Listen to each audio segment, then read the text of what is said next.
de nous rejoindre et bienvenue à tous. Merci de nous avoir rejoints du coup, aujourd'hui pour une nouvelle session du point infectiologie en partenariat avec la FILF et la revue Infectious Disease Now. Nous sommes heureux aujourd'hui d'accueillir parmi nous Dr Nicolas Vignier et Dr Romain Palich avec la participation de professeur Jean-Paul Stahl. Pour une nouvelle session. Donc, on va commencer par la première présentation, l'infection par le VIH, par le docteur Romain Palich. Je vais vous donner la main, je vais arrêter mon partage et vous donner la main pour partager votre écran pour commencer votre présentation. D'accord. Et entre-temps, du coup, je profite de ces moments pour vous dire à tous, si vous avez des questions, n'hésitez pas à les poser dans le petit box questions et réponses que vous voyez en bas de votre écran. On va les avoir au fur et à mesure de la présentation et à la fin, on a consacré un petit moment d'échange et de réponse à ces questions-là. Donc, n'hésitez pas à poser vos questions dans ce box-là. À vous, docteur Patti. Oui, bonsoir à tout le monde et bonjour à tout le monde, puisqu'il y a des gens qui ne sont pas du tout sur le même fuseau horaire, visiblement, que le fuseau de la France métropolitaine. Je suis très content de pouvoir intervenir ce soir et je remercie en particulier le professeur Stahl de m'avoir donné l'opportunité de le faire. Alors, il y a quelques semaines, début mars, il y avait la CROI qui devait se tenir à Chicago, où bien évidemment personne n'est allé, qui est donc le gros congrès américain annuel sur le VIH. Et il y avait beaucoup de données qui ont été présentées. C'était relativement, c'est ce que je disais juste avant, relativement fluide. On a pu assister à pas mal de choses en virtuel et donc pas mal de données intéressantes. Alors évidemment, j'ai fait une sélection très parcellaire. Une sélection très parcellaire des données qui ont été présentées. Et bien sûr, on pourra revenir sur d'autres points si vous avez pu les voir et que je ne les ai pas abordés. La première chose qu'on voit sur cette diapositive, c'est le dynamisme de la recherche pharmacologique sur les nouvelles molécules antirétrovirales. Donc, vous voyez qu'en phase 1, 2 et 3, il y a énormément de choses qui sont en cours d'évaluation. Ce qui est en bleu, c'est plutôt des anticorps neutralisants, plutôt des stratégies immunomodulatrices ou immunologiques. Et ce qu'on voit plutôt en jaune ou en gris, c'est plutôt des molécules antirétrovirales avec une activité antivirale. Alors, je ne vais évidemment pas revenir sur toutes ces molécules, mais ce qui est intéressant de voir, c'est qu'on a des nouvelles molécules au sein des classes qui existent déjà et on a des molécules qui inaugurent des familles thérapeutiques qu'on n'avait pas jusqu'à présent et qui vont permettre de viser des moments du cycle viral qui, pour l'instant, n'étaient pas visés par les antirétroviraux. En particulier, on a l'islatravir, qui est un inhibiteur nucléosidique de la transcriptase inverse et de la translocation, donc qui se rapproche des inhibiteurs nucléosidiques qu'on connaît, mais qui vont jouer sur le cycle viral à un endroit qu'on n'utilisait pas jusqu'à maintenant. L'avantage, c'est que c'est une molécule avec une durée de vie très longue qui va pouvoir être développée en une fois par semaine, une fois par mois et probablement sur des durées beaucoup plus longues en association avec d'autres traitements. On a le lenacapavir, qui est un inhibiteur de capsid. Donc là, c'est une nouvelle famille antirétrovirale qui probablement va être développée en injection sous-cutanée avec un rythme d'administration qui pourrait être tous les 6 mois. On a un nouvel analogue non nucléosidique de la transcriptase inverse qui n'a pas encore de nom, qui s'appelle le MK8507, encore une fois avec des très longues durées d'action, et je vais y revenir longuement dans la présentation, mais c'est vraiment vers ça que tendent tous les projets là, en cours de développement. Et également, qui nous intéresse particulièrement en ce moment, un inhibiteur de maturation qui s'appelle GSK 254, développé par voie orale. Alors, dans les nouvelles molécules, mais un peu moins nouvelles parce que ça devrait arriver sur le marché dans les prochains mois, c'est l'association cabotegravir-rilpivirine, donc un anti-intégrase et un analogue non nucléosidique de la transcriptase inverse développé par voie intramusculaire. Et donc ici, on a les essais Atlas et Atlas 2M qui ont permis de montrer, entre autres essais, la non-infériorité de cette stratégie injectable, cette bithérapie injectable versus une trithérapie orale. Donc là, on est chez des patients qui étaient déjà traités, virologiquement contrôlés, en maintenance. Et donc l'essai Atlas, c'est l'essai qui a montré la non-infériorité des injectables versus la continuité d'un traitement PEROS à S48. Et Atlas 2M, c'est la phase d'extension de l'étude Atlas qui a permis de mettre tous les participants sous traitement injectable avec 2 bras de traitement, un bras qui recevait les injections tous les mois, c'est ce qui était le design initial dans l'essai Atlas, et l'autre bras recevait les injections tous les 2 mois. Et le but étant de montrer la non-infériorité d'une administration tous les 2 mois versus tous les mois. Et donc, les résultats sont les suivants à S96, donc 2 ans après le début de cette étude Atlas 2M. On a une non-infériorité de l'administration tous les 2 mois de la stratégie injectable par rapport à l'injection tous les mois. C'est ce qu'on voit sur les graphiques qui sont présentés ici. Dans cet essai, il y a eu des échecs virologiques, pas nombreux au regard du nombre de participants inclus, mais il y en a eu, 11 au total, 9 dans le bras tous les mois et 2 dans le bras tous les 2 mois. Et ce qu'il faut remarquer, c'est que ces échecs virologiques se sont soldés par l'émergence de mutations de résistance chez quasiment tous les participants, avec des mutations impactant la rilpivirine et impactant les anti-intégrases, c'est-à-dire avec une sanction virologique relativement forte et des conséquences sur la prise en charge des patients par la suite. Ceci étant, il n'y avait pas de différence significative entre le schéma d'administration mensuel ou tous les 2 mois.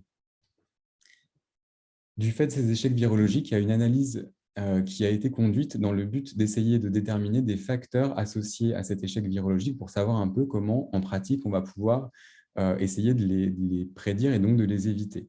Le facteur qui est le plus associé à l'échec en bithérapie cabotegravir rilpivirine injectable, c'est la présence à l'inclusion de résistance, de mutation de résistance à la rilpivirine.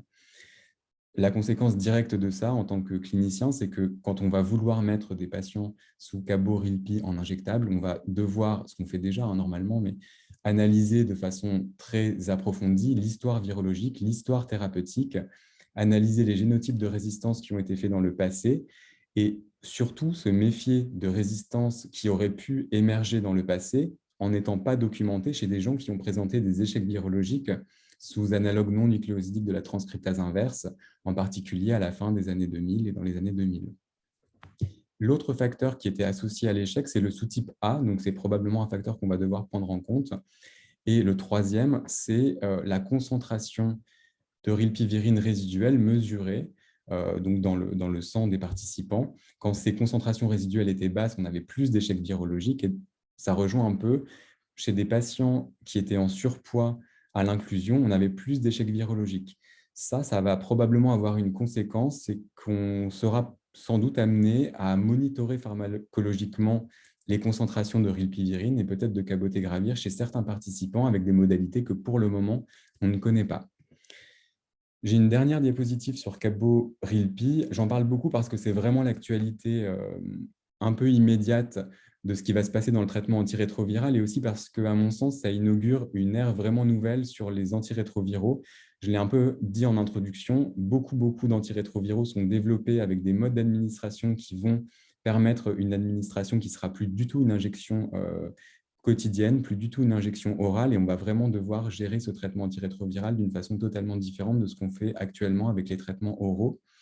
Et donc là, c'est une modélisation pharmacocinétique qui avait pour but d'essayer de donner des règles d'administration du traitement en cas d'injection manquée ou retardée de cabotegravir et rilpivirine dans le schéma tous les 2 mois. Je ne vais pas revenir en détail sur ça, mais globalement, quand le retard est de moins de 3 mois, ce qui est conseillé, c'est de faire une injection et de reprendre avec un rythme normal tous les 2 mois. Mais quand ce retard, ce délai est supérieur à 3 mois, ce qui est conseillé de faire, c'est de faire une injection immédiatement quand on a le patient en face de soi, de refaire une injection un mois plus tard, donc c'est une sorte de dose de charge, et ensuite de repartir sur une injection tous les 2 mois.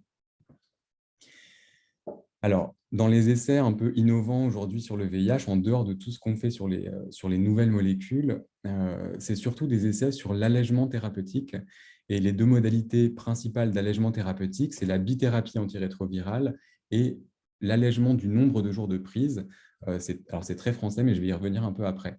Sur le plan de la bithérapie antirétrovirale, ça se fait bien évidemment en maintenance, de plus en plus largement, mais ça commence à se faire aussi en initiation de traitement, et c'était l'objet des études Gemini 1 et 2, qui avaient pour but d'évaluer l'efficacité d'une bithérapie antirétrovirale, dolutegravir lamivudine versus une trithérapie dolutegravir, lamivudine, emtricitabine et tenofovir. Chez des patients qui sont naïfs d'antirétroviraux, donc on est vraiment en initiation de traitement, avec une charge virale inférieure à 500 000 copies. La non-infériorité de cette stratégie bithérapie a été démontrée à S48, à S96 et désormais à S144. Donc, on est 3 ans après le début de cette bithérapie. Et des analyses en sous-groupe ont été présentées qui permettent de montrer que cette non-infériorité, elle est maintenue en bithérapie, quel que soit le sous-groupe, c'est-à-dire quel que soit l'âge, quel que soit le sexe, quelle que soit l'origine ethnique, quel que soit le sous-type VIH, le statut VHC, quelle que soit la charge virale à l'initiation, stratifiée à 100 000 copies. La seule réserve que j'aurai, c'est sur le taux initial de CD4. Alors ici, ça ne ressort pas parce que les effectifs sont relativement peu nombreux, probablement sur le plan statistique, mais chez des patients avec des CD4 inférieurs à 200, on a quand même l'impression que la bithérapie antirétrovirale pourrait faire un peu moins bien, et à titre personnel, c'est la seule réserve que j'aurai sur cet essai. L'essai Quatuor, qui est un essai français promu par la NRS, avait pour but de montrer la non-infériorité d'une stratégie trithérapie en 7 jours sur 7 versus 4 jours sur 7 versus 7 jours sur 7. Donc, ont été inclus dans cet essai des patients virologiquement contrôlés sous traitement antirétroviral avec des trithérapies qui pouvaient inclure des antiprotéases, mais en fait, il n'y avait quasiment pas de patients sous antiprotéases, qui pouvaient inclure des analogues non nucléosidiques de la transcriptase inverse, c'était un peu moins de la moitié des patients, ou un anti-intégrase, c'était quasiment la moitié des patients, 48%. Et donc, le but, c'était de voir à S48 et S96 si le fait de passer à 4 jours sur 7 faisait aussi bien que maintenir une trithérapie tous les jours. Donc, les résultats à S48 avaient déjà été présentés dans un congrès antérieur. Et donc là, étaient présentés les résultats à S96 et la non-infériorité de la stratégie est maintenue à S96. Il y avait des échecs virologiques survenus dans les 2 bras de traitement, 4 jours sur 7 et 7 jours sur 7. Et ce qui est intéressant de retenir de ça, c'est que l'émergence des mutations de résistance, elle se faisait quand on a un traitement avec des molécules avec une barrière génétique faible, ce qu'on connaît déjà, hein, bien sûr, mais c'est probablement particulièrement marqué quand on est en 4 jours sur 7. Donc, au total, on arrive à montrer la non-infériorité de cette stratégie, très intéressante. Donc, de façon très pratique, les patients prennent lundi, mardi, mercredi, jeudi et ne prennent pas vendredi, samedi, dimanche leur traitement antirétroviral. Mais on a envie, au vu de ces résultats, de plutôt proposer cette stratégie avec des combinaisons antirétrovirales qui ont une bonne barrière génétique, en particulier les anti-intégrases de deuxième génération, qui sont le dolutegravir et le bictegravir. Une des questions qu'on se pose souvent quand on veut utiliser, alors plutôt en maintenance, une bithérapie dolutegravir lamivudine, c'est l'impact d'une mutation M184V qui aurait été sélectionnée dans le passé. Donc la mutation M184V, c'est une mutation extrêmement prévalente chez des gens qui ont répliqué sous lamivudine ou emtricitabine. Et la question qu'on se pose, c'est est-ce que chez des gens qui ont sélectionné cette mutation dans le passé, quand ça fait longtemps que les patients sont virologiquement contrôlés, est-ce que l'impact de cette mutation, elle est toujours la même que ce qu'elle a été dans le passé? Des premières données cliniques tendent à montrer que probablement pas. Et cette étude-là qui a été présentée à la CROI, c'est la première étude avec autant de patients. On a 500 patients. Alors, c'est une étude de cohorte historique, hein, ce n'est pas un essai prospectif. Je ne vais pas le détailler, mais le but, c'était d'essayer de voir chez des gens qui ont switché pour DOLU3-TC si le fait d'avoir eu une mutation M184V dans le passé engendrait plus d'échecs virologiques. Et donc, ils ont pris des patients qui avaient présenté cette mutation, documentée dans le passé, et des patients qui n'ont jamais eu de documentation de cette mutation. Ils ont regardé ce qui se passait dans les 2 groupes. Et les résultats, on les voit ici. Le résultat principal, c'est que quand la mutation M184V a été documentée plus de 5 ans avant le switch, on n'a pas plus d'échecs virologiques. On voit que les courbes orange et bleues là, sont superposées. Ça rejoint la courbe des patients qui n'ont pas de documentation de la mutation M184V dans le passé. En revanche, quand cette mutation a été documentée moins de 5 ans avant le switch, on voit qu'il y a un clair surrisque d'échecs virologiques sous DOLU3-TC dans le cadre de cette mutation de résistance. Quelques mots rapides sur l'étude française encore, ANRS Septavi, qui s'intéresse à l'état de santé global des patients de plus de 70 ans infectés par le VIH. L'échelle de Fritz, c'est une échelle qui est très utilisée en gériatrie pour dépister la fragilité des personnes. Donc, ce qu'on voit, c'est que chez les patients de plus de 70 ans infectés par le VIH, il y a un peu moins d'un quart de ces patients qui sont dits robustes, 13,5% des gens qui sont dits fragiles, donc qui sont déjà dans un état de santé très préoccupant. Mais surtout, ce qui est intéressant, c'est qu'il y a 2 tiers des patients qui sont dits pré-fragiles et qui, en fait, sont très à risque de passer dans le groupe fragile si on n'intervient pas et si on ne prévient pas ce passage à la fragilité avec toute la morbidité que ça suppose. Et donc, ce qui était particulièrement intéressant dans cette analyse, c'est qu'on retrouve des facteurs qui sont associés à la fragilité, et ces facteurs ne sont pas directement liés au VIH, mais sont plutôt liés aux comorbidités, aux conditions socio-économiques défavorables et aux fonctions cognitives altérées. Et la conséquence clinique directe de ça, c'est que probablement on peut prévenir cette fragilité en intervenant sur ces facteurs, donc en prenant en charge de façon optimale les comorbidités, en essayant de renforcer l'entourage social, toutes les démarches, toutes les aides qu'on peut mettre en place, et en essayant de prendre en charge l'altération des fonctions cognitives. Pour terminer, je voulais évidemment parler de prévention.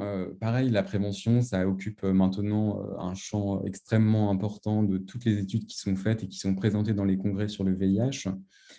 Il y avait beaucoup de choses à la CROI qui ont été dites et très intéressantes sur la prévention. J'ai choisi de vous parler d'une seule stratégie parce qu'il fallait bien que je fasse un choix.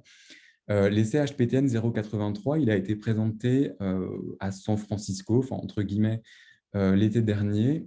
C'est un essai qui avait pour but d'évaluer l'efficacité du cabotegravir, dont j'ai parlé tout à l'heure, par voie injectable, tous les 2 mois, versus une PrEP par tenofovir emtricitabine, TDF-FTC, tous les jours, dans une population assez particulière. En fait, dans cet essai, où il était prévu d'inclure 5000 participants, la moitié devait avoir moins de 30 ans, au moins 10% des participants devaient être transgenres et au moins 50% des participants devaient être afro-américaines pour ce qui est du recrutement aux États-Unis, qui était la plus grosse partie du recrutement de cette étude.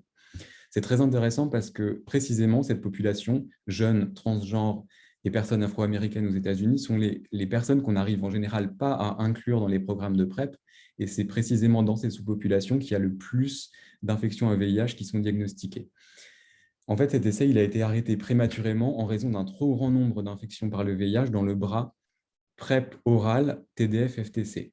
Et l'analyse précoce qui a été conduite à l'issue de cet arrêt est la suivante. Ça a permis de montrer la supériorité de la PrEP injectable par cabotegravir versus la PrEP par voie orale par TDF-FTC. Ça, c'est extrêmement intéressant parce qu'en fait, on se rend compte que quand on donne la PrEP dans une population qui habituellement n'est pas touchée par la PrEP, avec une incidence du VIH qui est beaucoup plus forte que dans le reste de la population et probablement chez qui l'observance de la PrEP est moins bonne, on a une claire supériorité de la PrEP par voie injectable plutôt que de la proposer par voie orale, ce qu'on fait classiquement aujourd'hui en France et dans le monde entier. Ce qui a été présenté à la CROI, là, c'est la caractérisation des infections qui sont survenues chez les participants qui étaient dans le bras de cabotegravir. Il y a eu plusieurs infections et elles sont réparties dans différents groupes que je vais détailler brièvement. Donc, les infections qui sont dans le groupe A sont des infections qui ont été diagnostiquées au moment du début de la PrEP, donc en fait, chez des gens qui étaient déjà infectés par le VIH au moment où ils rentrent dans l'étude. Donc, ce n'est pas à proprement parler des infections qui surviennent sous cabotegravir. Les infections du groupe B sont des infections qui surviennent chez des participants qui n'ont pas respecté le schéma d'administration qui était prévu de cabotegravir tous les 2 mois, ce qui se rapporte à de l'inobservance. Et donc là, on est dans le cas de gens qui ont séroconverti avec une insuffisance de PrEP. Dans le groupe C, on a des gens qui ont séroconverti dans la phase d'induction PEROS de la PrEP, parce que quand on fait une PrEP par cabotegravir, il y a une phase d'induction PEROS qui permet d'éliminer une intolérance au traitement avant d'injecter chez des gens du médicament qui pourrait être mal toléré en restant pendant des mois dans le sang. Et en fait, donc ça, c'était un peu moins intéressant, entre guillemets, parce que ça se rapporte à de l'inobservance qu'on peut observer avec une PrEP orale classique. Mais ce qui était particulièrement intéressant, c'était les infections dans le groupe D, qui sont des infections qui sont survenues chez 4 participants qui étaient dans le bras cabotegravir et qui ont parfaitement respecté le protocole d'injection de cabotegravir. Alors, je n'ai pas le temps de les détailler toutes les 4, mais il y a quand même des grandes choses à retenir de ces infections qui sont survenues sous cabotegravir. La première, c'est que quand les participants se sont infectés dans le bras cabotegravir, il y avait un retard diagnostique extrêmement important du fait d'un impact d'être sous antirétroviral sur les marqueurs qu'on utilise pour le diagnostic, les marqueurs anticorps, avec des sérologies qui se positivent très tardivement, et aussi sur les marqueurs directs, la charge virale, qui est extrêmement faible au moment du diagnostic. Le problème de ça, c'est qu'on va laisser une réplication virale évoluer pendant des semaines, parfois des mois, avec une monothérapie d'anti-intégrase, et la conséquence directe de ça, ça va être l'accumulation de mutations de résistance sur l'intégrase, qui a été bien documentée chez les 4 participants qui ont séroconverti dans l'essai, avec des conséquences virologiques extrêmement importantes sur la prise en charge dans le futur. Et en fait, le gros problème, c'est qu'il n'y a pas d'explication claire pour ces 4 participants, dans la mesure où les concentrations de cabotegravir plasmatique qui ont été relevées au moment des séroconversions sont parfaitement les concentrations qui étaient attendues. Et ça remet en question le postulat de protection qui avait été émis au moment de la conception de cette étude. Donc, pour schématiser un peu tout ça, pour en faire un résumé, ça a l'air d'être une stratégie extrêmement intéressante dans des populations où l'observance attendue n'est pas terrible pour la PrEP et où on a une forte incidence du VIH, mais malgré tout, il y a encore des questions en suspens sur ce qui pourrait se passer en termes d'émergence d'infection malgré une prise optimale de cette PrEP injectable. Je vais m'arrêter là pour la présentation. Il y a beaucoup de choses que j'aurais pu vous dire en plus. Je n'ai pas voulu faire trop long et je suis bien évidemment à votre disposition pour répondre à des questions ou pour aborder des sujets que je n'ai pas pu aborder pendant la présentation. Et je vous remercie beaucoup pour votre attention. Merci à vous, Dr Pavish, pour cette présentation. À nos participants, je voulais juste vous rappeler de continuer à poser vos questions dans la box questions et réponses. Et nous allons essayer de traiter le maximum à la fin de la session. Et maintenant, je suis ravie d'accueillir avec nous Dr Vignier, qui nous parlera des effets indésirables des vaccins Covid. Dr Vignier, je vous donne la main pour partager votre écran. Oui, bonjour. Bonjour. Donc, partage l'écran.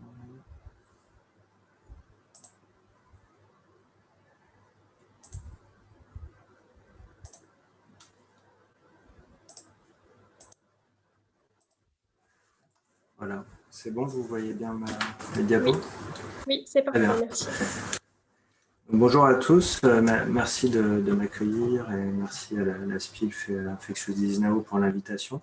Donc moi je suis docteur Nicolas Vignier, j'ai d'ailleurs oublié un E à mon nom, et je suis infectiologue à Cayenne et membre du groupe vaccination prévention de la SPILF. Et donc je vais essayer de vous faire un petit point sur la tolérance des vaccins contre le Covid-19 en avril 2021. Donc, tout d'abord, on ne pourra évidemment pas tout aborder parce qu'il y a plus de 300 vaccins qui sont en cours de développement pour le Covid, dont 88 en essai clinique et plus de 10 qui sont déjà autorisés dans le monde, dont 4 qui ont une autorisation mise sur le marché conditionnelle en Europe et donc en France. Et donc, on va se concentrer sur ces vaccins qui sont disponibles, qui sont ceux qui nous concernent aujourd'hui. Et donc, je rappelle quand même en prérequis que tous les vaccins qui sont mis sur le marché en France ont tous été soumis à l'ensemble des développements, à l'ensemble des étapes du développement clinique des vaccins, à savoir des essais précliniques, des essais de phase 1, 2 et 3 chez l'homme, et qu'ils ont donc obtenu une autorisation de mise sur le marché qui est en effet pour l'instant conditionnelle, étant donné que les résultats définitifs ne sont pas tous connus, mais qui seront déjà assez riches et qu'ils ont fait l'objet aussi d'une analyse en France par les comités techniques des vaccinations du ministère de la Santé qui ont validé leur utilisation chez nous.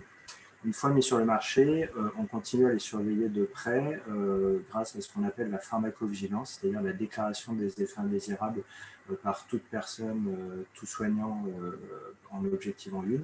Et ces déclarations font l'objet d'une analyse par les centres régionaux de pharmacovigilance qui se sont répartis le travail et l'Agence nationale de la sécurité du médicament. Et à l'issue de tout ce travail qu'on va resurvoler ensemble, les vaccins sont censés garantir une sécurité suffisante, tout du moins dans le cadre d'une balance bénéfice-risque qui est favorable à leur utilisation. Donc, pour commencer, on va se concentrer sur les données du coup, des essais de phase 3, donc avant la mise sur le marché, qui nous apportent des informations déjà essentielles sur la tolérance. Donc, tout d'abord, le premier vaccin qui est le Comirnaty, qui est donc ce vaccin ARN messager développé par le laboratoire Pfizer-BioNTech et dont l'essai de phase 3 a été publié en décembre sur plus de 40 000 participants et qui avait révélé une efficacité de 95%. Et donc, dans cet essai, les effets indésirables graves étaient peu fréquents et étaient en nombre similaire dans le bras placebo et le bras vacciné à 0,5 et 0,6%. On avait regardé plus spécifiquement les paralysies faciales parce que dans un ancien essai de phase 1 sur un vaccin RNM pour la rage, il y avait eu un sujet sur des fortes doses. Et là, il y avait eu donc 4 paralysies faciales en groupe vacciné, dont 2 possiblement liées. Mais 2 sur 20 000, ça faisait une fréquence qui était inférieure à celle qui était attendue en population générale. Concernant les effets indésirables plus généraux, il y avait un nombre d'effets indésirables du grade 3 faible, et c'était principalement de la fatigue et de la céphalée, des céphalées. Donc là, on a le détail de tous les effets indésirables de cet essai de phase 3. Et donc, ce qu'on voit, c'est que, donc, en fonction des classes d'âge et de la première et de la deuxième dose, donc chez les moins de 55 ans, plus de 55 ans, et donc, ce qu'on voit, c'est qu'il y a très souvent des signes locaux, donc douleur au point d'injection, donc chez près de 6 à 8 personnes sur 10, qu'il y a aussi très souvent une fatigue ou des céphalées après la vaccination, donc entre 3 et jusqu'à 50% des personnes vaccinées après la première et la deuxième injection. Beaucoup plus rarement de la fièvre, plutôt après la deuxième injection chez une personne sur 10, ou un syndrome grippal. Et que ces effets indésirables sont plus souvent vert ou bleu, c'est-à-dire légers ou modérés, et très rarement sévères. Et quand ils sont sévères, je l'ai dit, c'était des asthénies, des céphalées intenses. Donc, concernant le deuxième vaccin qui est disponible sur le marché aujourd'hui, qui est donc le vaccin Moderna, qui est aussi un vaccin ARN messager dont les 7 phases 3 étaient publiés non pas fin juillet, mais également en décembre auprès de 30 000 personnes participantes et qui a révélé une efficacité très élevée également de 94%. Donc, dans cet essai de phase 3 publié dans New England, les principaux effets indésirables de grade 3 étaient des douleurs au point d'injection, de la fatigue ou des syndromes pseudo-grippaux ou encore une fois des céphalées, donc jusqu'à 4 à 10% des participants. Concernant l'objet plus spécifique des paralysies faciales, il y avait 3 cas de paralysie faciale sur l'ensemble des participants, dont un dans le groupe témoin. Donc, encore une fois, une fréquence qui était inférieure à celle attendue en population générale. Et donc, si on regarde le détail dans cette publication dans New England, ben, on retrouve des choses très similaires à Pfizer, avec une douleur au point d'injection très commune, mais aussi des céphalées, de la fatigue et des myalgies assez fréquentes après la deuxième dose en particulier, avec chez quelques personnes des grades 3. Par ailleurs, pas plus de décès, des réactions anaphylactiques qui n'étaient pas objectivées comme plus fréquentes. Donc, dans ces essais de phase 3 qui étaient sur quelques dizaines de milliers d'individus, on verra après que le sujet se pose plutôt en millions. Et 5 décès, dont 3 dans le groupe vacciné, qui ont tous été investigués, qui n'étaient pas liés à la vaccination. Le troisième vaccin qui est sur le marché, c'est le vaccin qui s'appelle maintenant Vaxzevria, qui est donc le vaccin développé par le laboratoire AstraZeneca Oxford, qui est un vaccin cette fois-ci à vecteur viral, donc qui repose sur un adénovirus de chimpanzé génétiquement modifié pour coder pour la protéine S du SARS-CoV-2. Et donc, les essais ont été publiés également en décembre sur plus de 20 000 participants dans plusieurs pays du monde, dont le Brésil, l'Afrique du Sud et l'Angleterre, et ont révélé une efficacité de 67%. Dans cet essai, en termes de tolérance, on retrouvait des choses similaires au vaccin ARN messager, avec une réactogénicité significative, avec de la douleur au point d'injection, de la fatigue, des céphalées, mais aussi parfois des malaises, quelques effets de grade 3, mais minoritaires, et donc une réactogenicité. Pas d'effet indésirable grave en fréquence plus importante que dans le bras placebo. Et donc, pour finir sur les données publiées, en fait, l'essai de phase 2-3 sur le vaccin adénovirus humain 26 de Janssen vient d'être publié là, cette semaine. Et donc, il a porté sur près de 40 000 participants aussi. Il a révélé une protection de l'ordre de 67% contre les formes symptomatiques du Covid. Donc, il y avait moins de décès dans le groupe vacciné que dans le groupe placebo, ce qui est en faveur d'une efficacité du vaccin pour protéger les décès. Et donc, en termes de tolérance, qui est le sujet d'aujourd'hui dans cette publication, donc on voit à droite que la réactogénicité apparaît quand même dans des fréquences qui semblent moindres que les 3 autres vaccins qu'on vient de citer, mais qu'on peut avoir là aussi des céphalées, de la fatigue, très exceptionnellement de la fièvre. On note aussi, par rapport au sujet qu'on va aborder juste après sur les thromboses, qu'il y avait eu 11 cas de thrombose veineuse profonde, donc sur plus de 10 000 participants, VS3 dans le groupe placebo, 4 embolies pulmonaires VS1, et quand même un cas de thrombose de sinus transverse qui aurait peut-être pu déjà nous alerter. Et en dehors de ça, pas de fréquence plus élevée des effets indésirables graves, tous regroupés que dans le groupe placebo, vu qu'on était à 0,4%, VS 0,4%. Donc voilà pour les données de phase 3, qui sont les données les plus solides sur lesquelles on peut se reposer. Mais il est bien sûr extrêmement intéressant de s'intéresser à ce qui se passe à partir de la vraie vie, et d'autant plus intéressant qu'on a maintenant vacciné plus de 400 millions de personnes dans le monde, et en particulier pour les vaccins qui nous intéressent en France, l'expérience des États-Unis avec plus de 200 millions de doses est particulièrement éclairante. Mais on commence à avoir de nombreuses données aussi au Royaume-Uni, en France, en Allemagne et dans d'autres pays d'Europe. Donc juste pour revenir un petit peu dans le passé sur l'histoire de ce que nous a appris la pharmacovigilance, donc en dehors de ce qu'il y avait dans les essais cliniques, un des premiers signaux, qui est d'ailleurs une traduction de l'efficacité de nos systèmes de pharmacovigilance, parce que ces signaux qui ont pu échapper aux essais de phase 3 faits sur plusieurs dizaines de milliers d'individus traduisent l'efficacité du système de pharmacovigilance. Donc un premier point sur les anaphylaxies, qu'il y avait eu 6 cas d'anaphylaxie en Angleterre, aux États-Unis, qui nous avaient inquiétés en décembre. Et donc, on avait eu une première publication qui avait commencé à répondre à la question dès fin décembre par les Américains sur les 2 premiers millions de doses de vaccin de Pfizer, où en fait, ils avaient objectivé 21 cas de réaction anaphylactique, soit un risque, comme vous voyez, de 0,0011%. Anaphylaxie survenue dans la majorité des cas avant 15 minutes après le vaccin. Et si on met ça en regard de la fréquence de l'anaphylaxie, par exemple alimentaire en France, qui est de 79 pour 1 million, on voit que c'est une fréquence qui est très faible, mais qui est cependant quand même supérieure à la fréquence attendue. Un autre événement qui avait fait beaucoup parler et réagir, c'est la Norvège qui avait déclaré assez tôt 23 décès secondaires aux vaccinations considérés comme suspects, alors que 20 000 personnes avaient déjà été vaccinées en Norvège. 13 décès avaient fait l'objet d'investigations spécifiques. Donc, quelques-uns avaient eu des réactions attendues au vaccin de type réactogénicité, mais pas tous. Et au final, il avait été difficile de conclure sur un lien potentiel avec ces décès, sachant que ces décès étaient survenus quasiment tous chez des personnes âgées dépendantes, étant donné que c'était la cible vaccinale prioritaire.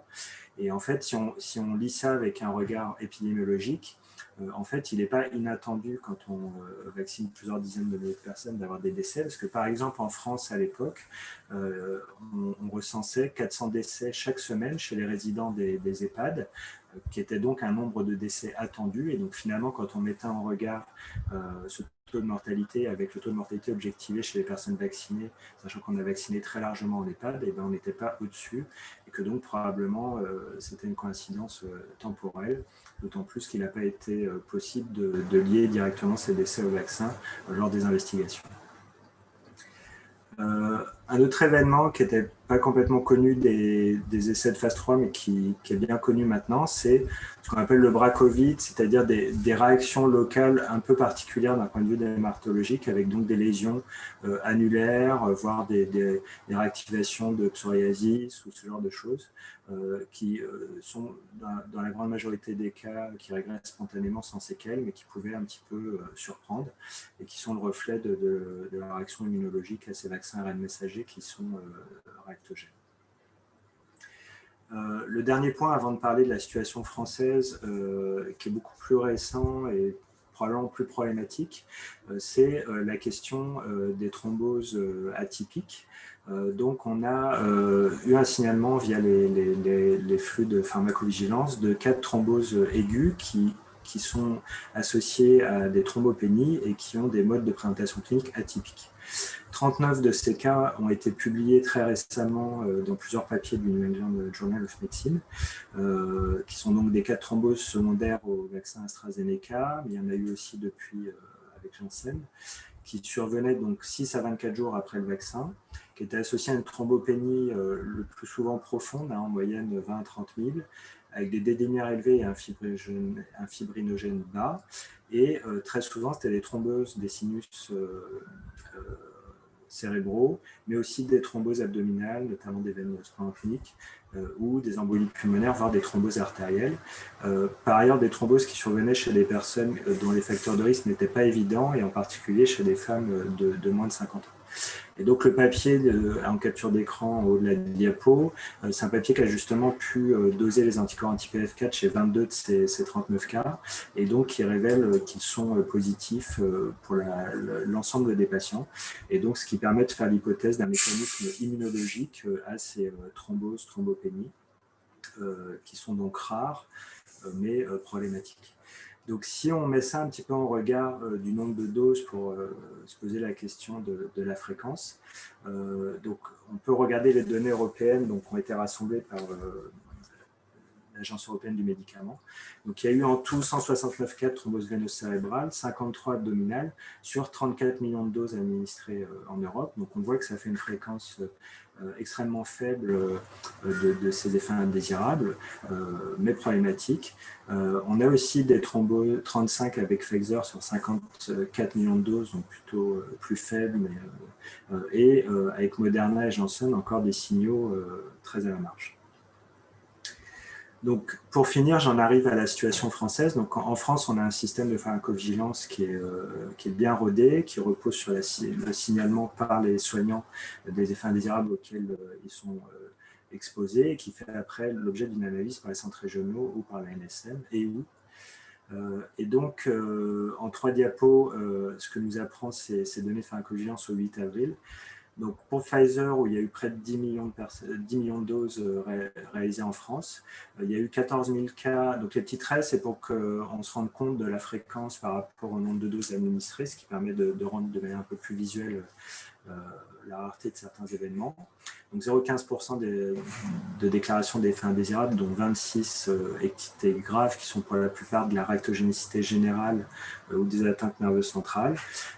58 cas d'anaphylaxie, donc on peut mettre en regard de ce que je disais tout à l'heure, de 23 cas pour 1 million aux États-Unis en décembre. Donc ça reste des événements rares, mais qui existent. 154 thromboses veineuses profondes, mais sans caractéristiques atypiques. Et 405 décès qui ont tous fait l'objet d'investigations. Et les conclusions de la NSM, c'est qu'ils n'ont pas d'argument pour conclure à un lien avec le vaccin. Des signaux qui étaient moins attendus, qui font l'objet d'une surveillance particulière de la NSM, mais dont les fréquences sont très faibles, la survenue de troubles du rythme cardiaque ou de poussées hypertensives, la survenue de thrombopénie, de déséquilibre de diabète et quelques cas d'échec vaccinal. Donc, juste par rapport à l'allergie, donc on a compris que c'était rare, mais que ça pouvait survenir les chocs anaphylactiques suite à Pfizer. Donc, il y a la Société française d'allergologie et le CNP qui ont fait des recommandations qui proposent de contre-indiquer le vaccin en cas d'allergie immédiate à un des composants du vaccin, et en particulier au PEG ou au polysorbate. En cas de réaction immédiate à un autre vaccin ou un médicament non identifié, de prendre un avis avant de vacciner. Et pour tout autre antécédent allergique, de vacciner normalement les personnes. Et donc les composants du vaccin d'intérêt sont donc ce fameux polyéthylène glycol qu'on retrouve aussi dans le Colopeg, Macrogol, Clinpep, Forlax, ou le polysorbate qu'on peut retrouver dans certains médicaments comme vous le voyez sur la diapo présente. Donc les rapports de pharmacovigilance français pour Moderna, c'est près d'1 million de doses, dont seulement 0,09% d'effets indésirables déclarés, et là aussi souvent de la réactogénicité. Très peu d'anaphylaxie rapportées, quelques rares thromboses et décès considérés comme non liés après enquête, quelques troubles du rythme post-vaccination et 5 parésies faciales sur 1 million de doses, donc une fréquence qui reste dans la fréquence attendue en population générale. Et pour finir, donc AstraZeneca, 2 700 000 doses, 0,4% d'effets indésirables déclarés, le plus souvent des syndromes pseudo-grippaux, dont 22% graves, très peu d'anaphylaxie. Par contre, ces thromboses veineuses, excusez pour le bruit, il y a l'hélicoptère qui passe. Donc 11 thromboses cérébrales, 8 spintroïdes, 77 profondes sans EP, 53 EP. Et parmi toutes ces thromboses, 23 sont considérées comme atypiques et 8 ont conduit malheureusement au décès des personnes concernées. Donc comme dans les données européennes, ça a concerné plus souvent des personnes jeunes et plus souvent les femmes, mais depuis la réorientation de la vaccination chez les plus de 55 ans, il y a eu dans la dernière semaine 9 derniers cas qui considéraient des personnes plus âgées avec un sexe ratio plus équilibré, donc 62 ans en moyenne. Ce qui est logique vu qu'on ne vaccine plus les moins de 55 ans, mais ce qui aussi nous apprend que ça peut exister à une fréquence extrêmement faible au-delà de 55 ans. Voilà, quelques signaux sont sous surveillance à des fréquences très faibles.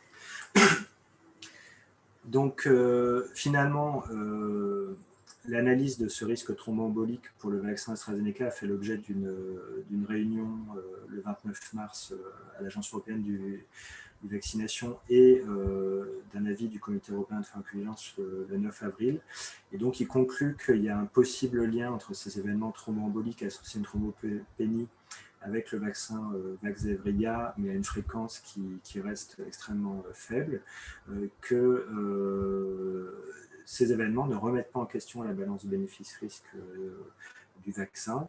Mais comme vous le savez, on a fait le choix d'exclure l'utilisation de ce vaccin chez les moins de 55 ans, qui semblaient être les plus concernés par cet effet indésirable grave. Et ils ont aussi traité les questions des réactivations de zona et d'herpès et de saignement qui nécessitent d'être surveillés encore. Donc, pour finir, quelques diapos de réflexion sur cette fréquence du risque d'effets indésirables graves, donc avec le vaccin AstraZeneca. Donc déjà, il dépend de l'âge, comme on le voit, parce que c'est 4 pour 1 million chez plus de 55 ans, alors que ça peut être 11 pour 1 million chez les 25 ans. Et donc, il faut mettre ça en regard du risque de mourir du coronavirus, qui reste plus élevé même chez les jeunes. A fortiori si on compare à d'autres risques de la vie quotidienne, comme celui de mourir d'un accident dans la vie. Tout ça, ça dépend bien sûr de l'incidence du Covid, mais on est dans une période où l'incidence est élevée, donc ça renforce le rapport bénéfice du vaccin. Donc par exemple, on voit ici pour une incidence de 2 pour 10 000, donc 20 pour 100 000, un risque qui est peut-être discutable de vaccination chez les 20-29 ans, mais qui l'est beaucoup moins à partir de 30 ans. Et par contre, si on fait monter l'incidence du Covid à 60 pour 100 000 ou à fortiori à 200 pour 100 000, on voit que le bénéfice-risque est clairement en faveur de la vaccination. Et étant donné le nombre de doses restreintes en vaccin à messager, voilà, les autorités ont pris la décision de continuer à utiliser ces vaccins. Je dis ces vaccins parce qu'en fait, on a des raisons de penser que c'est la même chose pour Janssen, ce qui a des données très récentes, mais qui sont encore à conforter. Donc finalement, la NSM nous recommande plutôt d'informer les patients vaccinés de la possibilité de ces effets indésirables exceptionnels, de bien surveiller leurs symptômes et que si surviennent des vertiges, des maux de tête, des troubles visuels, des nausées, vomissements, un essoufflement, de douleur dans la poitrine ou abdominale, de consulter rapidement un médecin, a fortiori s'il y a des ecchymoses ou des troubles hémorragiques, et de bien informer les professionnels, et c'est ce qu'on est en train de faire aujourd'hui, de l'existence de ces effets indésirables rares mais graves. Donc justement pour le Janssen, en fait les États-Unis viennent de mettre en pause l'utilisation de ce vaccin, qui a été utilisé chez 7 millions de personnes aux États-Unis, parce qu'il y a eu 8 cas rapportés à pharmacovigilance de thrombose atypique avec thrombopénie, qui ont fait l'objet d'une analyse par l'Agence européenne du vaccination hier, le 20 avril.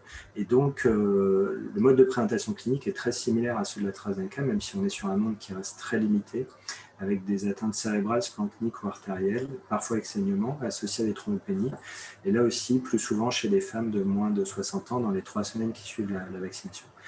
Donc, malgré la confirmation de ce signal, l'EMA considère que la balance bénéfice-risque est toujours en faveur de l'utilisation de ce vaccin, étant donné la rareté des événements et le bénéfice à pouvoir disposer de doses supplémentaires sur le marché européen. Et donc, la vaccination par Janssen va reprendre normalement samedi, si j'ai bien compris, en Europe et en instance aux États-Unis. Et donc, 2 dernières diapos pour finir sur vaccin et grossesse, qui est un sujet, je sais, qui vous préoccupe tous parce qu'on manquait de données. Et donc, en tout cas, il y avait une position consensuelle en France du CRAD, des obstétriciens du ministère de la Santé pour dire que le rapport bénéfice-risque était en faveur de la vaccination au vu de la publication de données épidémiologiques en faveur d'un surrisque de Covid grave chez les femmes enceintes. Un consensus aussi pour dire qu'on préférait vacciner les femmes à partir du 2e trimestre, après l'écho du 1er trimestre, non pas qu'il y avait des données de mauvaise tolérance au 1er trimestre, mais surtout pour ne pas attribuer à tort des fausses couches ou des malformations non liées au vaccin. Et on a maintenant des données en vraie vie qui ont été publiées cette semaine dans New England sur 35 000 femmes enceintes qui ont été vaccinées aux États-Unis par les vaccins ARN messagers. Et donc dans ce papier, l'incidence des interruptions de grossesse, de la prématurité du petit point de naissance et de la mortalité maternelle et infantile sont similaires entre les femmes enceintes et les chiffres attendus dans une population générale de femmes enceintes. Par contre, c'est les vaccins qui continuent à avoir leurs effets indésirables connus, que sont la douleur au point d'injection, les céphalées, la fatigue et les syndromes grippaux, mais une fréquence qui est similaire chez les femmes enceintes que chez les femmes qui ne le sont pas, comme on le voit ici avec Pfizer et Moderna, première et deuxième dose. Donc pour conclure, 4 vaccins disponibles avec une balance bénéfice-risque favorable, y compris chez les personnes âgées comorbides, je n'ai pas eu le temps de détailler, où les données sont similaires et rassurantes, les femmes enceintes et allaitantes. Une réactogénicité importante de la plupart de ces vaccins, peut-être moindre avec Janssen, avec notamment des rares cas de poussée hypertensive, de tachycardie, des équilibres de diabète, en dehors des syndromes grippaux, céphalées et douleurs au point d'injection. Des rares anaphylaxies avec le vaccin ARN messager de Pfizer, Comirnaty, ce qui entraîne une contre-indication de son utilisation si allergie au polyethylène-glycol, au polysorbate, et la systématisation d'une surveillance de 15 minutes, voire de 30 minutes en cas d'antécédent d'allergie grave. Des thromboses atypiques avec thrombopénie exceptionnelle, mais qui semblent liées au vaccin AstraZeneca et peut-être Janssen, 8 cas déjà déclarés, qui invite à une surveillance clinique, une autosurveillance clinique et un recours aux soins rapides en cas de doute pour une prise en charge précoce. Voilà, je vous remercie pour votre attention et je reste disponible s'il y a des questions. Merci à vous, Dr Vignier. On passe donc à la partie d'échange et aux questions-réponses. Je vois qu'il y a quelques questions dans le chat déjà. Il y en a une qui s'adresse à Dr Palish, il me semble, sur le VIH. Oui, je peux y répondre. La question, elle porte sur les effets indésirables dans l'essai de PrEP, cabotegravir et PrEP oral. Donc, il y avait le nombre d'effets indésirables était similaire dans les deux groupes de traitement, mais ce n'est pas du tout les mêmes effets indésirables en fait. Il y a les effets indésirables dans le groupe de PrEP oral, c'est les effets qu'on connaît bien chez les patients qui sont sous PrEP aujourd'hui, c'est des effets plutôt digestifs. C'est ça qui fait la moins bonne tolérance de cette PrEP. Et les effets indésirables sous cabotegravir, c'est surtout, ça rejoint la présentation sur les vaccins, les douleurs au point d'injection, un peu d'écéphalée et quelques hypertensions artérielles. C'est surtout ça. Donc en fait, le nombre global d'effets indésirables, il est le même, mais ils sont juste différents. D'accord, très bien. Merci de votre réponse. Je vais passer à la deuxième question que j'ai eue. Concernant les vaccins, sachant que l'on parle de vaccins ARN, est-il légitime de s'inquiéter sur la perturbation d'un mécanisme cellulaire? Alors, j'ai pas vu la question. Non, elle nous a été posée auparavant, avant la session. On l'a reçue par mail Alors, auparavant. redites-moi, s'il vous plaît. Oui, alors sachant que l'on parle de vaccins ARN, est-il légitime de s'inquiéter sur la perturbation d'un mécanisme cellulaire? Ah, d'accord. Non, il n'est pas vraiment légitime de s'inquiéter sur la perturbation d'un mécanisme cellulaire. Pourquoi? Parce que alors il y a l'hélicoptère du SAMU qui redécolle, je vais parler fort. Parce qu'en fait, qu'est-ce qui se passe avec un vaccin ARN messager? On met un petit bout d'ARN codant pour une protéine dans de l'huile, dans du gras, dans des fameuses nanoparticules lipidiques. Ces nanoparticules sont injectées dans le muscle et elles pénètrent dans les cellules locales. Et donc, on va se retrouver avec un bout d'ARN messager dans le cytoplasme des cellules. Et cet ARN messager, comme tout ARN messager dans un cytoplasme des cellules, ne va pas pénétrer dans le noyau d'une cellule, donc ne va pas pouvoir perturber l'ADN, mais il va être tout simplement traduit en protéines par le ribosome, qui est une usine à traduire les ARN messagers en protéines. Donc, pour lui, ça fait juste un ARN en plus à passer dans l'usine. Et donc, ça ne le perturbe pas plus que ça. À la sortie du ribosome, on a une protéinase qui va ensuite être exprimée à la cellule des protéines. Et donc, ça ne va pas perturber les cellules. Par contre, ces protéines vont donc être identifiées par les cellules du foie comme étant étrangères et vont permettre d'entraîner une réaction immunitaire cellulaire et humorale qui vont permettre d'avoir ensuite une mémoire immunitaire et idéalement des anticorps neutralisants qui vont nous protéger plus tard contre l'infection par le Covid. D'accord, merci le docteur.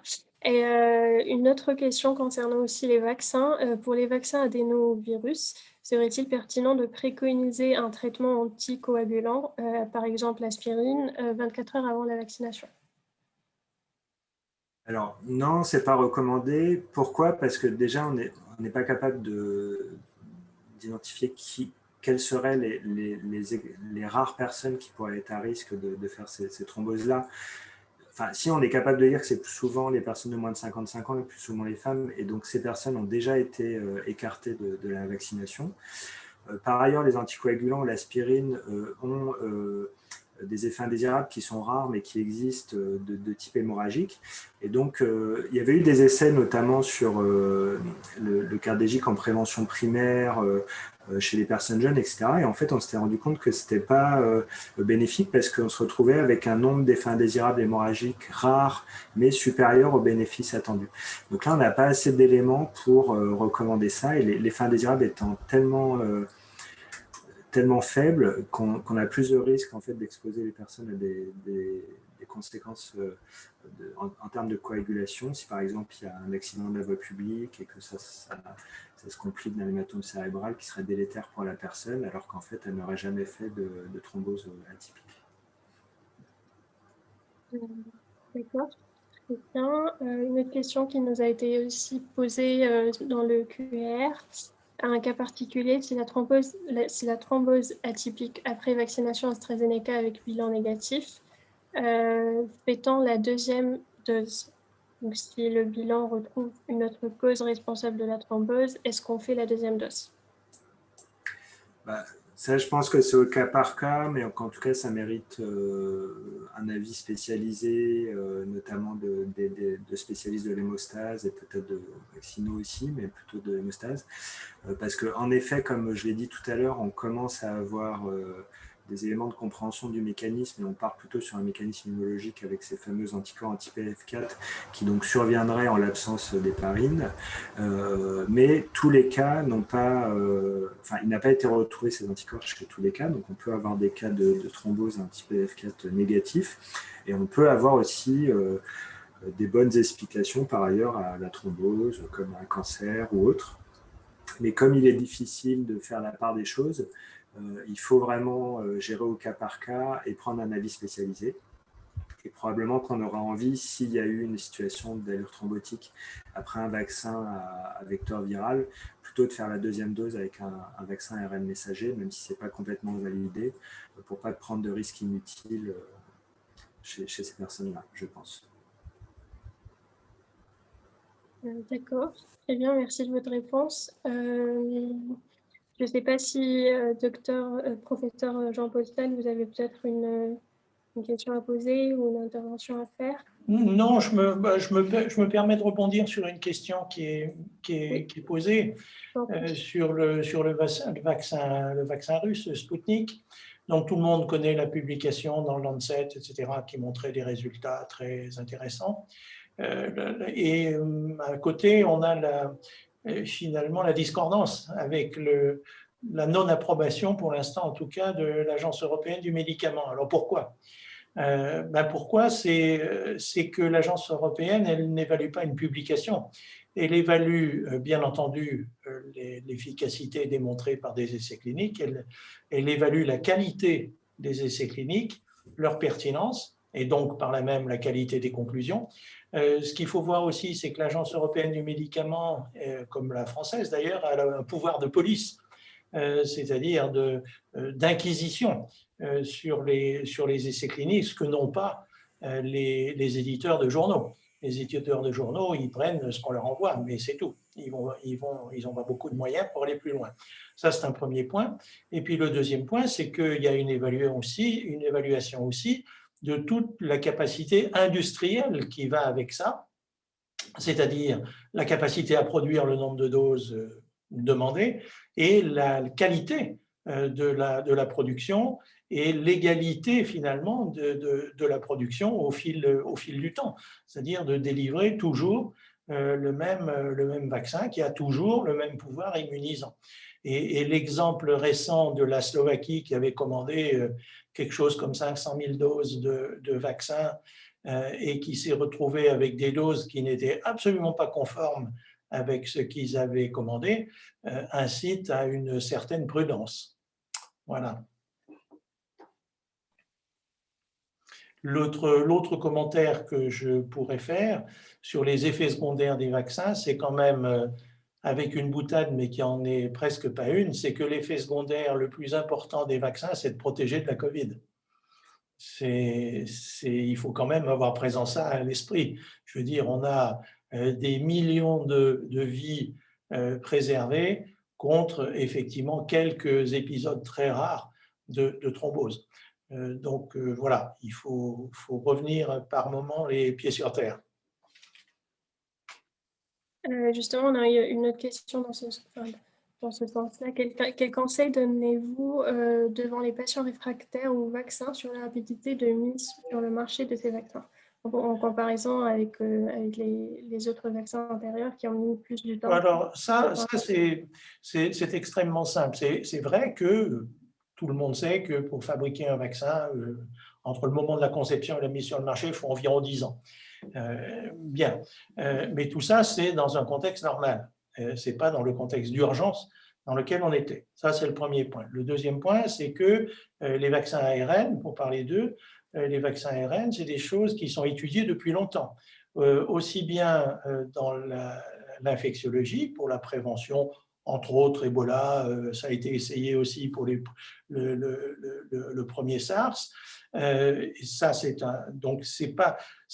quelque chose qui est nouveau, mais c'est pas quelque chose qui est sorti du chapeau comme ça en 2 semaines. Et puis d'autre part, c'est des thérapeutiques qui sont très étudiées actuellement dans le domaine du cancer. Et donc, il y a eu une adaptation de ce qui était déjà finalement connu et étudié pour ce virus spécifique. Donc là, il y a un gain de temps évident.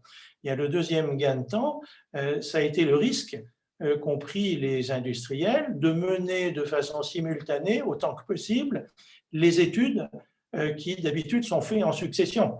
Elles sont faites en succession, histoire d'arrêter le développement si jamais à un stade précoce, on s'apercevait que ça ne marche pas, et donc d'éviter de gaspiller de l'argent. Donc là, les industriels ont investi, et il faut reconnaître aussi aux États d'avoir investi de façon très importante et qui ont permis à tout le monde de prendre le risque financier et industriel de développer en simultané les différentes étapes. Ce qui fait qu'on a raccourci, là encore, considérablement le processus de développement. Donc, il y a une rapidité évidente, mais qui n'est en aucune façon de la précipitation ou de la négligence par rapport à un développement optimal d'un vaccin.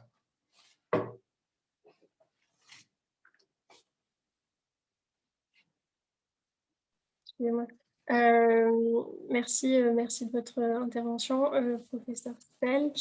Alors peut-être une dernière question pour vous et notamment Dr Palisch sur les perspectives pour un vaccin VIH. Alors la perspective sur les vaccins VIH, c'est vrai que ça fait, c'est un peu depuis plus de 20 ans un leitmotiv, mais malheureusement, on n'a pas beaucoup de choses très, très encourageantes. Donc actuellement, il y a un vaccin qui est testé.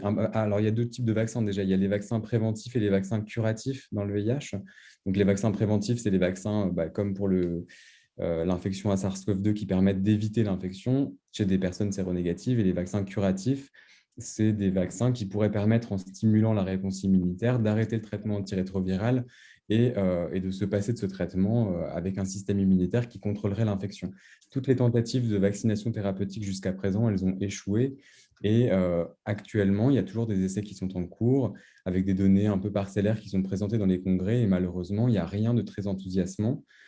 Raison pour laquelle la recherche se porte beaucoup sur la simplification du traitement et toutes les formes un peu long-acting dont on a parlé tout à l'heure.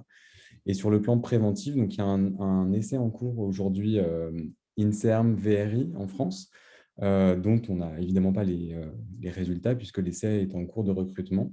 Et il y a aussi un essai Janssen à assez large échelle en Afrique.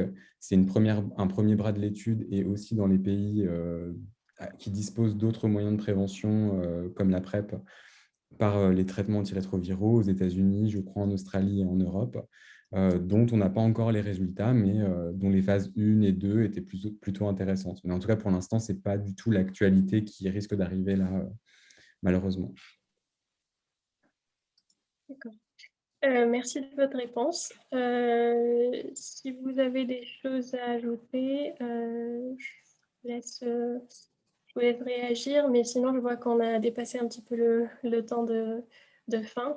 Donc, je vous remercie d'avoir participé avec nous ce soir. Merci à nos intervenants également pour votre présentation et pour vos réponses aux questions qui ont été posées. Donc, pour vous rappeler aussi, nous avons prochainement une autre session du point infectiologie en fin mai. Nous allons fixer la date et une étude. Donc, n'hésitez pas à nous poser vos questions sur cf.france@elsevier.com si vous en avez. Et merci encore pour votre participation. Merci, bonne journée à tous. Merci beaucoup, au revoir. Merci à vous, au revoir. Merci et à bientôt pour je crois que c'est autour du 20 mai, si mes souvenirs sont exacts, oui. le prochain webinaire. Ça doit être ça, oui, exactement. Voilà. Comme d'habitude. Et les thèmes seront communiqués très, très rapidement. Bien, merci, professeur Stell. Bonne soirée à vous. Bonne soirée. Merci Romain, merci Nicolas. Merci beaucoup. Merci, au revoir.